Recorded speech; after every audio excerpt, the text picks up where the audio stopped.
Bismillahirrahmanirrahim. Assalamualaikum warahmatullahi wabarakatuh.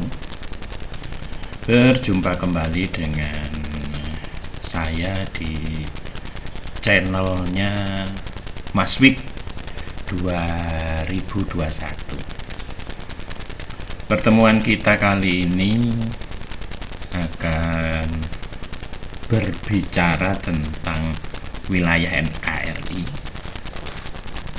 yang nantinya dari wilayah NKRI itu akan terbagi dalam dua sub pokok bahasan kecil, yaitu pemetaan wilayah dan batas wilayah NKRI. Sebelum berlanjut ke pembicaraan materi, saya mendoakan supaya kalian semuanya selalu dalam keadaan sehat, selalu dalam keadaan bersemangat, meskipun tetap belajar dari rumah. Tetapi semangat kalian tidak akan turun atau berkurang seperti halnya waktu kalian dulu belajar di sekolah. Nah, berbicara tentang belajar, rupanya dengan kebiasaan baru belajar di rumah ini, ada beberapa siswa yang masih belum memahami tentang belajar atau mungkin lupa tentang belajar. Kalau di sekolah dengan kondisi di kelas, maka mau tidak mau siswa harus memperhatikan pembelajaran yang dilakukan pada masa itu atau pada jam pelajarannya masing-masing. Tetapi setelah terjadi perubahan, muncul kebiasaan baru belajar di rumah, rupanya tidak sedikit dari siswa yang beranggapan bahwa dikatakan belajar itu kalau mengerjakan tugas.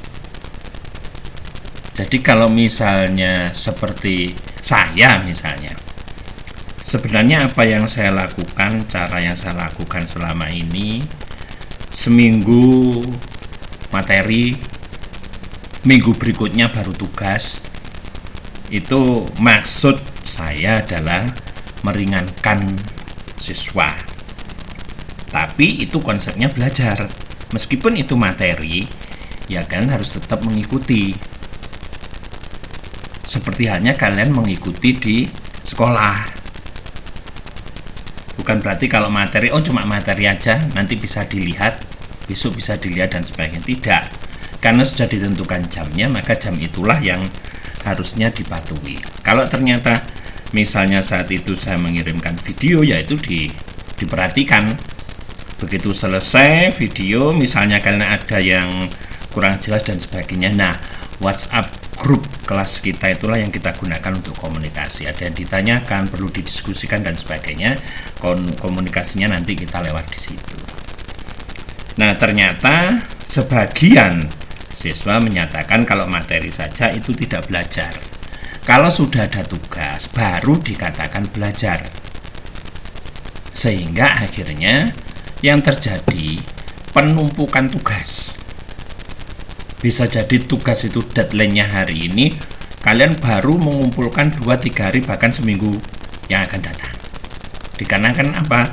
Manajemen belajar di rumah itu harus disesuaikan dengan kondisi, tidak sama dengan di sekolah.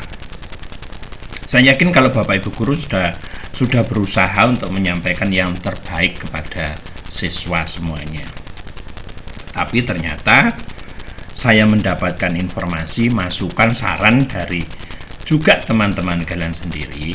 Pak Wid, banyak anak-anak kalau hanya diberi materi, mereka tidak mau belajar, tidak mau menyaksikan, tidak mau melihat.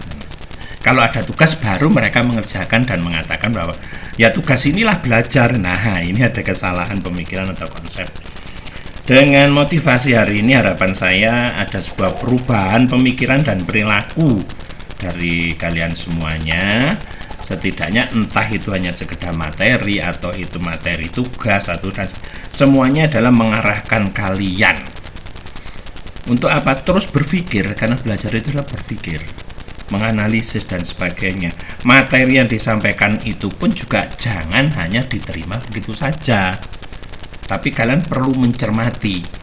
Dari situ nanti akan muncul pertanyaan-pertanyaan yang belum kalian pahami. Nah, disitulah manfaat atau gunanya WhatsApp group tadi untuk mendiskusikan bersama. Oke, sehingga dari masukannya semacam itu, saya akan mencoba mengikuti ritme atau irama kalian supaya bisa belajar. Akhirnya saya berusaha merubahnya menjadi materi 1 jam, yang 1 jam lagi untuk menyelesaikan tugas, sehingga mau tidak mau kalian harus melihat materinya, kemudian menunggu tugasnya muncul, baru dikerjakan dan dikumpulkan hari itu juga, jam itu juga, sehingga tidak terjadi penumpukan tugas dengan mata pelajaran yang lain.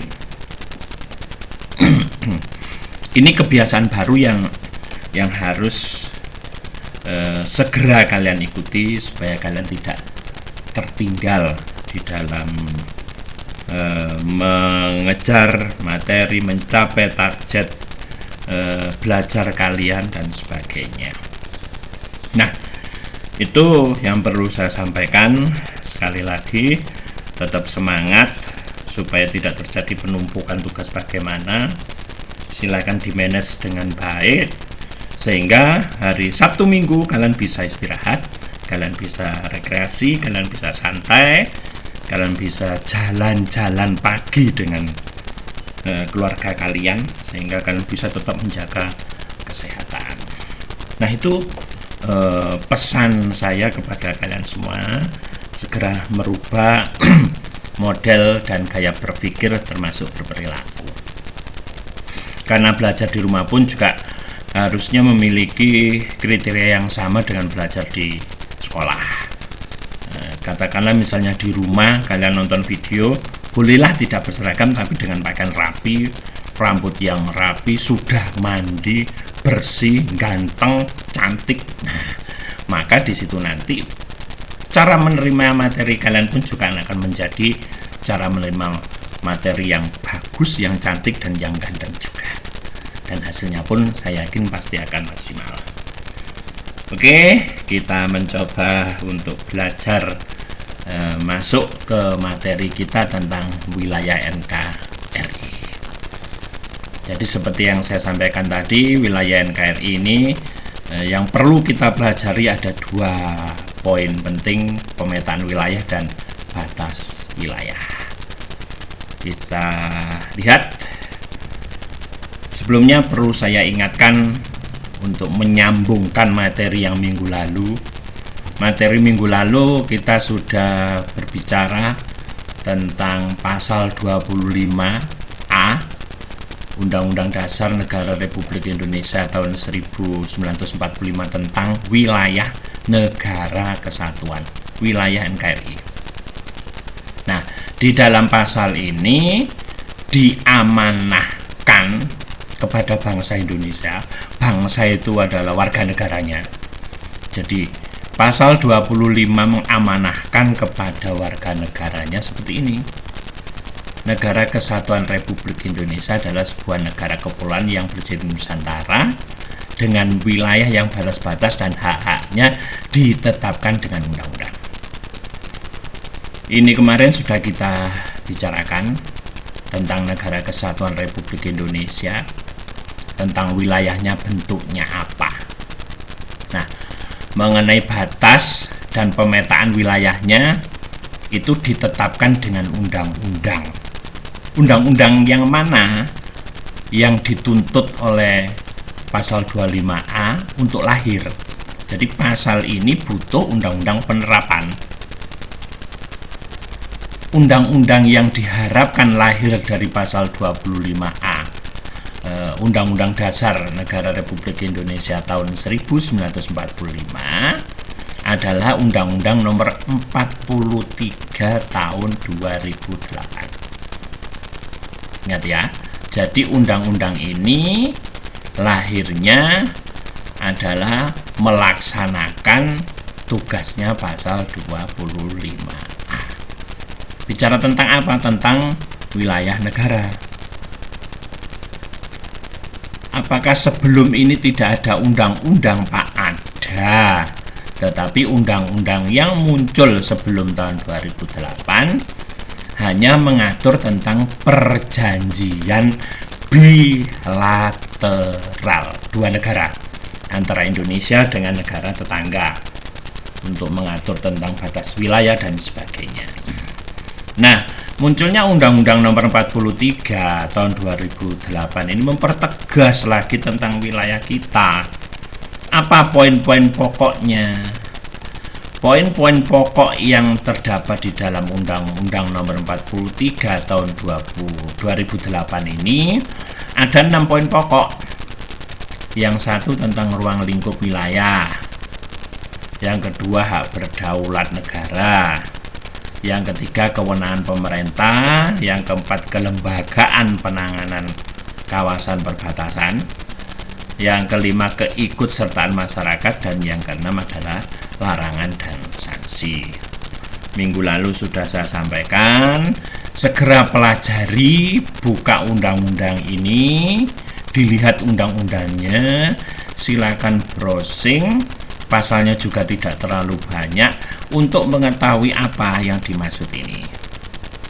Karena saya tidak mungkin untuk menjelaskan satu persatu. Bisa jadi satu semester untuk menjelaskan masing-masing poin dari Undang-Undang Nomor 43 tahun 2008 ini. Nah, disinilah yang dinamakan belajar. Di saat ada hal yang belum kalian ketahui, kalian segera mencari informasi dan melengkapinya sesuai dengan apa yang saya sampaikan di Google Classroom. Itu namanya belajar meskipun materi, kalian harus mencari lagi. Nah, dari Undang-Undang Nomor 43 tahun 2008 tentang wilayah ini, kita akan membedah lebih mendalam.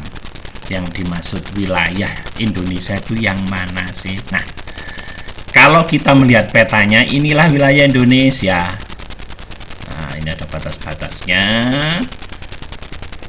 Jadi dari Sabang sampai Merauke keliling terus. Nah, di sini belok.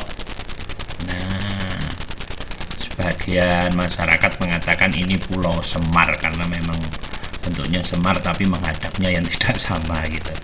Nah, ini di sini ada telat ini.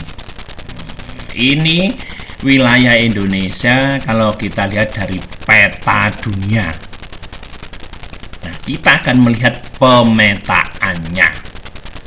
Ini peta dunianya seperti ini. Bagaimana pemetaannya? Kita lihat pemetaannya. Pemetaan wilayah Negara Kesatuan Republik Indonesia. Yang pertama, Indonesia adalah negara kepulauan terbesar di dunia. Nah, kita patut bangga bahwa negara kita ini merupakan negara kepulauan terbesar. Kenapa? Karena jumlah pulaunya sangat banyak sekali. Belum ada negara yang memiliki kepulauan sejumlah 17.504 pulau. Dan hanya Indonesia yang punya. Karena ini terdiri dari pulau besar dan pulau kecil. Dari sekian jumlah pulau ini, ada 6.000 pulau yang belum berpenghuni. Jadi tidak ditempati. Tetapi akhir-akhir ini, beberapa tahun yang lalu, ternyata muncul beberapa berita atau fakta yang menunjukkan bahwa ada beberapa pulau yang tidak berpenghuni ini ternyata disewakan kepada warga negara asing, dan itu digunakan untuk kepentingan bisnis mereka. Dan yang lebih memprihatinkan lagi, penyewaan itu dilakukan oleh masyarakat adat sehingga digunakan sistem hukum adat. Jadi siapa yang dekat dengan pulau, maka dia yang boleh menyewakan. Setelah diketahui oleh pihak negara, dalam hari ini pemerintah daerah dengan DPRD-nya, baru ketahuan bahwa tidak ada prosedur hukum nasional yang dipakai di dalam sewa menyewa pulau tersebut. Maka langkah yang diambil adalah ya secara otomatis karena mereka masuk ke wilayah negara kita tanpa izin negara, tapi izin kepada masyarakat adat, maka mereka dengan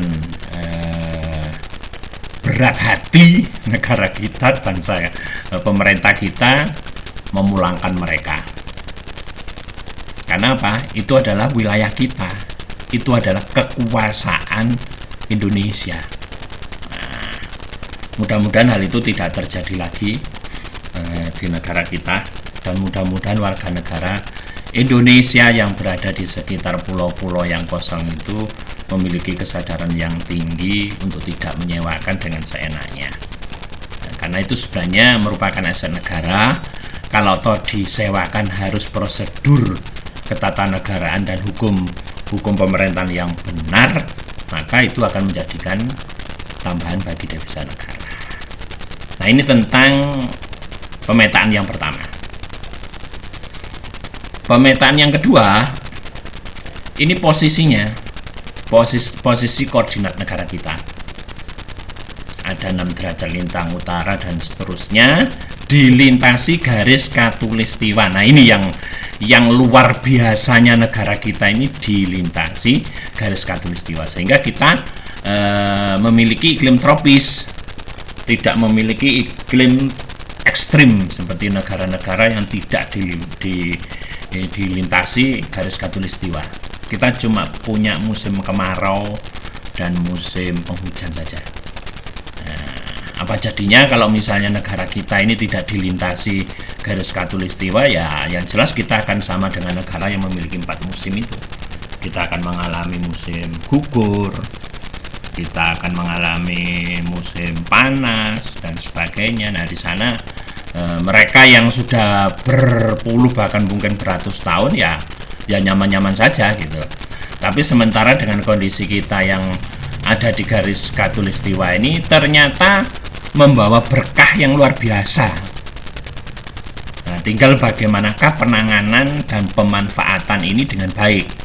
Ternyata tidak sedikit dari turis-turis asing datang ke Indonesia cuma dalam rangka menghitamkan kulit. Coba bayangkan, mengeluarkan uang ratusan juta untuk menghitamkan kulit. Karena di negara mereka yang namanya matahari itu termasuk langka, apalagi kalau sudah musim salju, waduh, tidak karu-karuan. Nah, oleh sebab itu mereka datang ke Indonesia, berjemur di pantai dan sebagainya. Makanya bangsa Indonesia atau kita sebagai bangsa Indonesia kalau sudah punya kulit yang tidak begitu putih, ya kita bangga karena kita nggak usah bayar. Kita nggak usah bayar seperti mereka, tapi kita sudah punya warna kulit yang merupakan rahmat dari Allah Subhanahu wa Ta'ala gitu. Jadi nggak usah malu dan sebagainya. Ini perlu kita banggakan. Bahkan mungkin kalau sudah ada yang punya ide, maka diadakan sebuah kontes tentang kulit yang betul-betul alami seperti kulitnya Indonesia. Nah, itu sesuatu yang asik gitu. Dan akhirnya kembali lagi akan membawa nama bangsa kita go internasional karena akan dikenal dengan negara-negara lain lebih mendalam. Dan posisi berikutnya berada di antara daratan benua Asia dan Australia. Jadi kita diapit oleh 2 benua, juga diapit oleh 2 samudra Pasifik dan samudra Hindia. Nah, ini keuntungan yang luar biasa. Kita berada di antara 2 samudra itu. Pemikiran logika kita, di Samudra Pasifik ada ikan A, di Samudra Hindia ada ikan Z gitu, sehingga kita di antara 2 samudra ini tadi pasti kita mempunyai jenis ikan A sampai Z. Sementara negara-negara lain yang ada di sekitar Pasifik ya cuma A saja, Samudra Hindia ya cuma Z saja, lah kita di tengah-tengah. Nah, pikiran logika kita semacam itu. Nah, Dari posisi yang seperti ini tadi, ternyata tidak hanya positifnya saja, tetapi juga ada negatifnya. Nah, itu di sini kalian harus berpikir melihat apa sih sebenarnya negatif posisi koordinat dan posisi silangnya Indonesia. Pemetaan yang ketiga, bahwa wilayah Indonesia ini terbentang sepanjang 3.977 mil. Luar biasa sekali ini. Dari Sabang sampai Merauke, panjang luar biasa. Dan kembali lagi berada di antara dua samudra tadi, luas daratannya 1.922.570 km. Ini daratan. Dengan adanya luas daratan ini pasti ada sumber daya alam yang tersimpan. Berarti Indonesia kaya sebenarnya. Belum kita lihat luas perairannya sedemikian luasnya. Berarti di sini juga ada sumber daya alam, ada. Dan ini pun juga menunjukkan bahwa Indonesia negara yang kaya raya tentang sumber daya alam. Kembali lagi, apa yang telah diberikan Tuhan kepada Indonesia tentang kekayaan yang demikian ini nanti tergantung kepada sumber daya manusianya. Apakah mereka yang mengelola itu betul-betul amanah atau tidak? Itu berkaitan dengan pengelolaan sumber daya manusia. Pemetaan yang keempat, dari wilayah Indonesia yang sepanjang 3.000 ini, luas daratannya selebar 1 juta sekian. Ini terbagi menjadi 5 pulau besar. Ada Pulau Jawa, ini luasnya. Pulau Sumatera, ini luasnya. Kalimantan, ini luasnya. Sulawesi dan Papua. Sisanya adalah pulau-pulau kecil, karena jumlah kepulauan kita adalah 17.504. Sedangkan ini masih ada 1, 2, 3, 4, 5 pulau besar. Berarti masih ada 12.000 pulau. 12.504 pulau yang belum terhitung.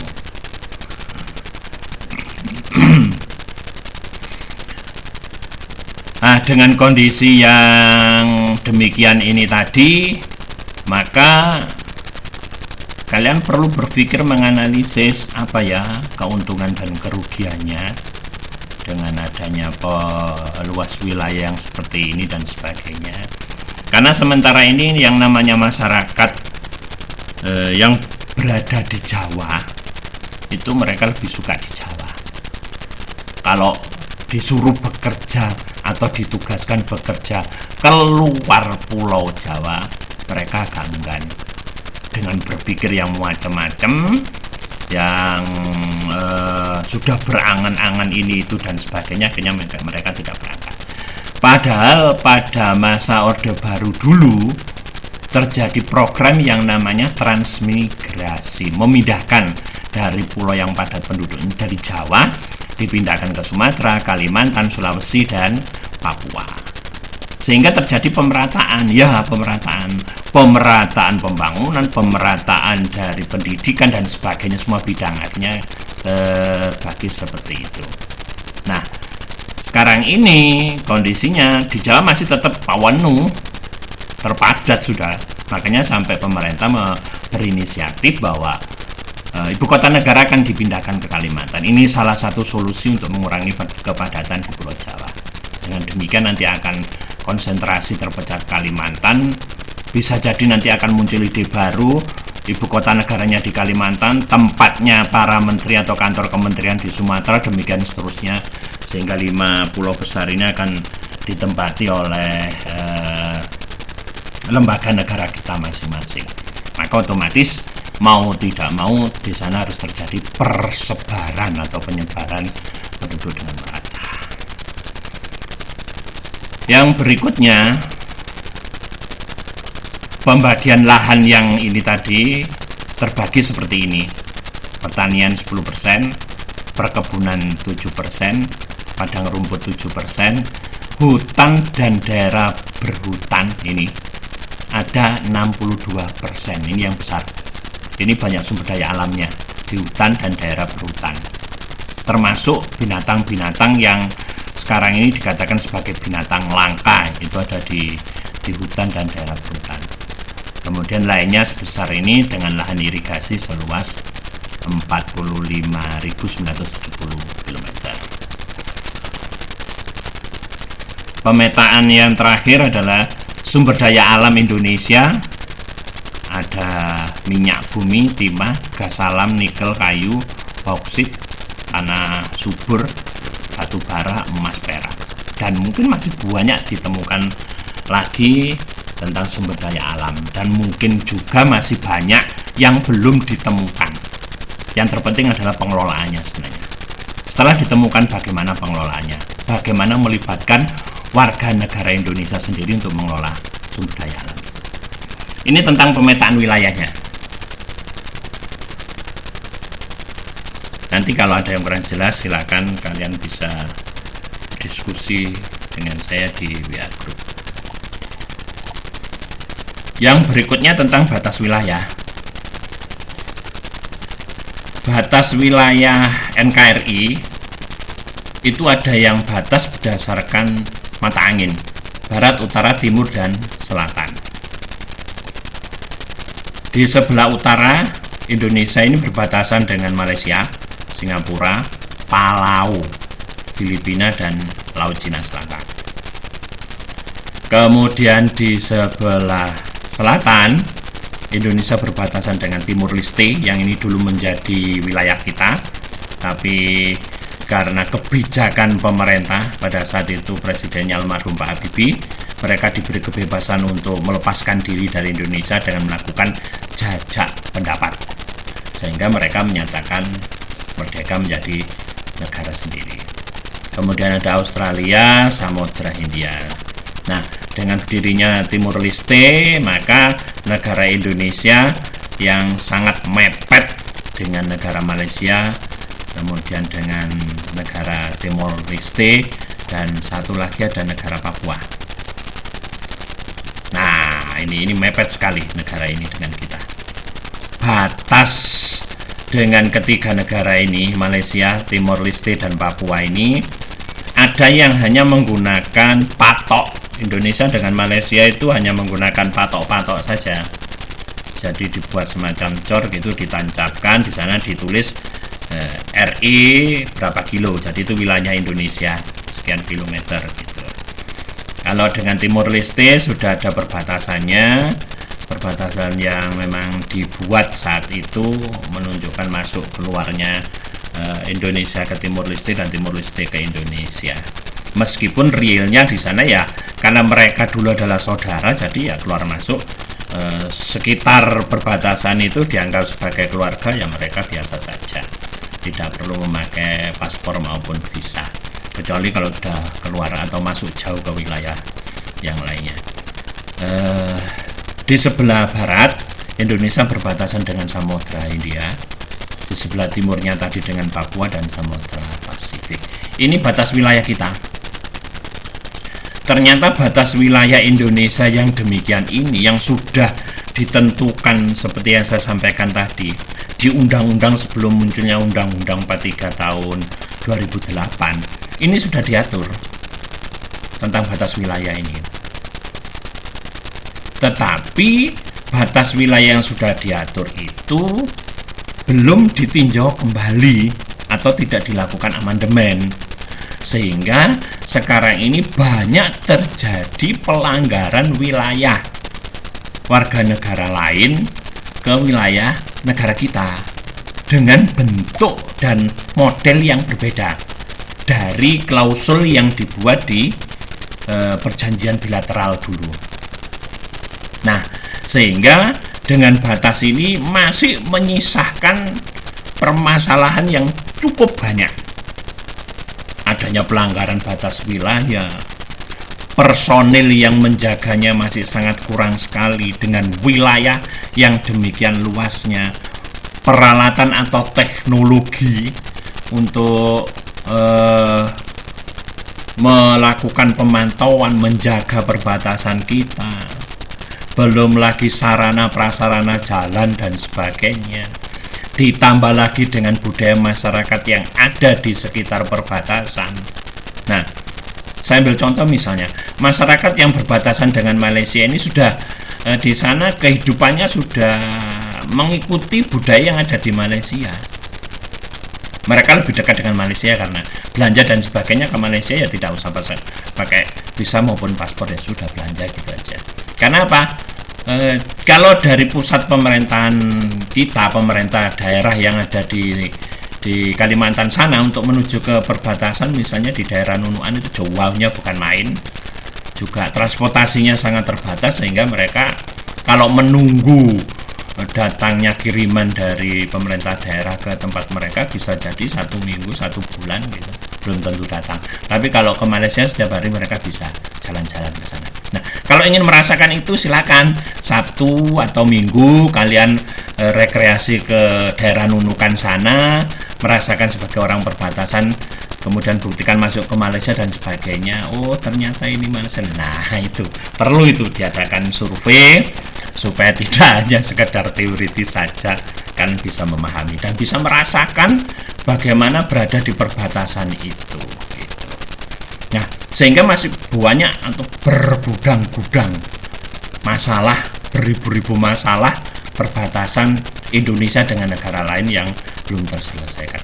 Belum lagi akhir-akhir ini di Laut Cina Selatan ini ternyata warga negara Cina dengan enjoy-nya didampingi dengan bodyguard-nya mereka, bodyguard lautnya mereka, mengambil ikan yang menjadi wilayah kita, menjadi kekuasaan negara kita di sekitar Kepulauan Natuna. Nah, apa yang dilakukan ya hanya memperingatkan saja. Itulah bangsa kita, bangsa Indonesia itu terkenal sebagai bangsa yang ramah tamah, tidak sombong dan suka menabung. Akhirnya digunakan dengan negara-negara lain untuk mencoba menjarah sumber daya alam kita. Makanya terus akhirnya Indonesia bekerjasama dengan Jepang untuk mengelola lautan Natuna, sehingga dengan datangnya Jepang ke sana Cina agak minggir karena memang mereka sudah berseteru agak lama. Dan di Jepang itu punya teknologi pengelolaan ikan dari mengambil dari laut masuk ke tanker mereka, keluar sudah menjadi ikan kalengan gitu. Dan kita belum punya. Kalau kita ambil dari laut dengan nelayan ya dibawa pulang sudah tetap ikan. Nanti kalau mau jadi kalengan baru dijual ke perusahaan.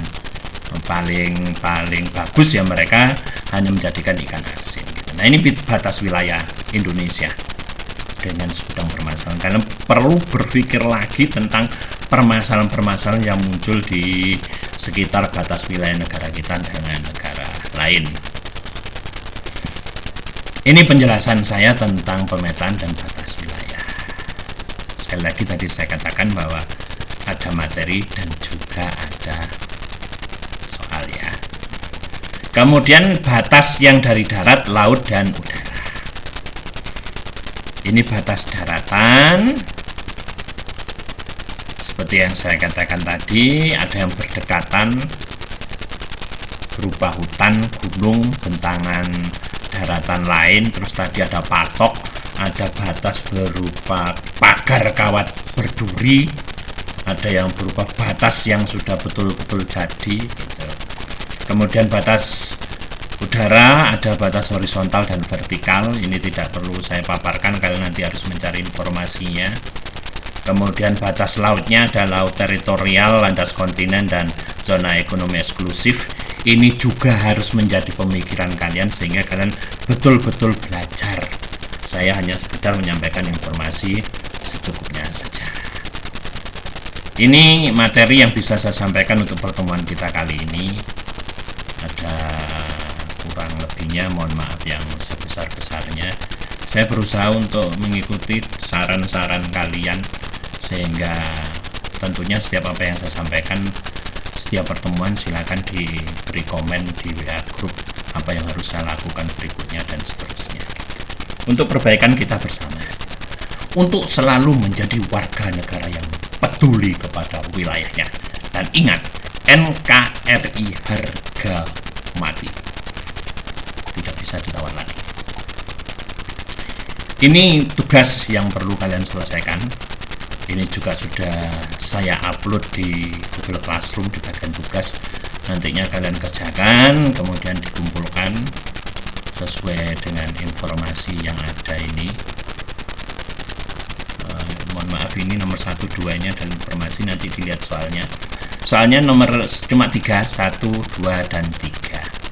Yang 1, 2 ini hanya informasi untuk pengerjaannya. Kejelasannya nanti dilihat di Google Classroom aja. Dan selalu saya ingatkan, mencontek adalah suatu kejahatan. Jangan lakukan itu. Oke, terima kasih. Budayakan kejujuran, budayakan hasil karya kita, banggalah dengan hasil karya kita, dan jadilah warga negara yang baik, jadilah siswa Pancasila. Terima kasih, itu yang bisa saya sampaikan. Minggu depan kita persiapan untuk mengikuti materi berikutnya, masih berkaitan dengan masalah kewilayahan negara kita. Silakan nanti dipelajari berikutnya dari buku paket ataupun informasi yang lain. Demikian yang bisa saya sampaikan, ada kurang lebihnya saya mohon maaf yang sebesar-besarnya. Assalamualaikum warahmatullahi wabarakatuh.